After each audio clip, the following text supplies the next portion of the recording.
Update lang guys, yan sa concert ngayon ng ating idol Ilyas J. TV. Yan dito po sa Digos, Davao del Sur. Mga kakyo, as of 8:30 PM guys. Ayan, medyo papuno na po itong Digos Coliseum guys. Tingnan nyo naman.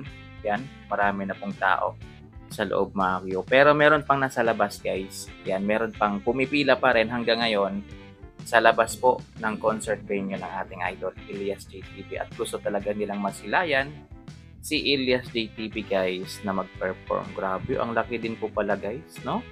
Ayan, pero ayan may mga space pa naman. So yung mga nasa labas, pwede pa naman silang humabol. At ito po yung pila sa labas. Tingnan niyo guys, ayan marami pa po. Oy, disiplinado po sila. Disiplinado po sila mga naka-full inline talaga sila, hindi sila kalat-kalat. Tingnan niyo. Yan, ganyan dapat, disiplinado yung mga tao. Yan, disiplinado talaga yung mga tao dito sa Davao, no?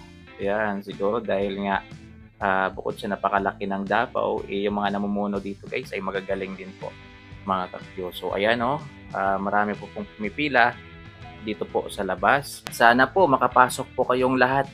Ayan, para mapanood po ninyo yung concert ng ating idol, Ilyas JTV. Ayan guys, so ayan. Napansin ko kaagad mga kuyo na very talaga yung mga tao dito, napaka disiplinado.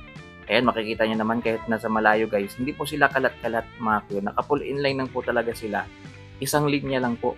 Ayan, hindi sila nagkakagulo-gulo guys. Ayan, ganyan dapat. Ayan o, diba? Kaya kung titingnan po ninyo, malinis. Ayan, malinis yung venue, pero pagdating dito sa loob, ganito po karami yung tao. Ayan. So, hindi pa yan guys. Nasa ano pa lang yan? Nasa 80%. Yan. So, hindi pa yan na 100% talaga. Makikita natin yan mamaya mga Q.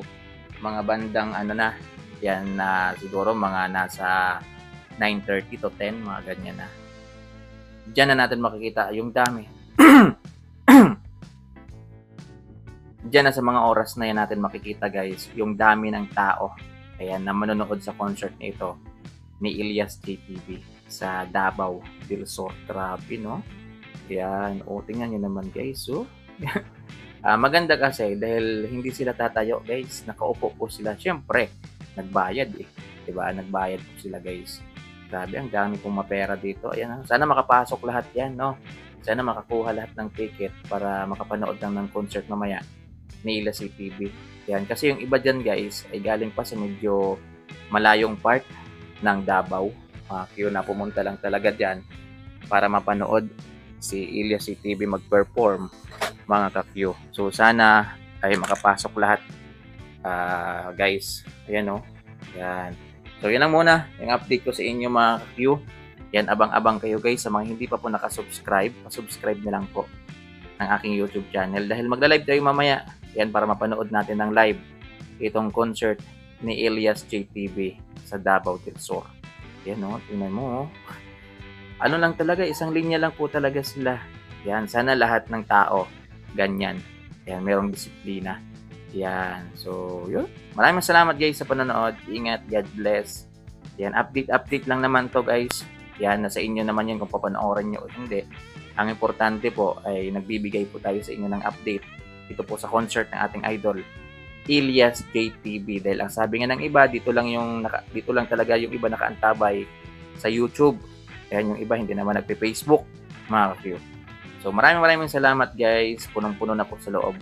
Ayan, so yan muna yung update natin. Abang-abang lang kayo mamaya sa mga update pa natin dito sa concert ni Ilyas JTV dito po sa Digos, Davao del Sur, na kung saan ay punong-puno na po ang concert venue sa loob guys ng Coliseum ng Digos, mga Q.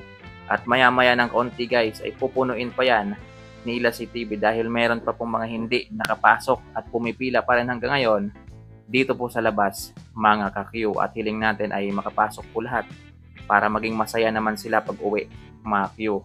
Yan, kasi nandyan na sila eh. Sana papasukin na lang lahat, mga Q.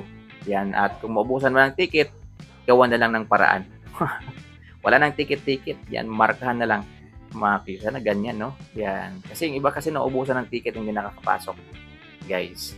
Yan, at marami namang space sa loob. Malaki din po kasi yung yung Coliseum nila dito sa Digos, mga Q. So yun lang guys. Maraming salamat. Ingat. thank you for watching. Ingat mga ka-Q. Yan o, ang dami pa rin nila. Oh, grabe, matyaga talaga silang pumipila. Yan, para lang talaga. Ang haba ng pila guys, tingnan nyo naman. Parang, alam mo yung parang kukuha sila ng, ng NBI, ng passport, ganyan. Grabe talaga. Ibang iba talaga si Elias CTV, mga ka-Q. Maraming salamat guys. God bless.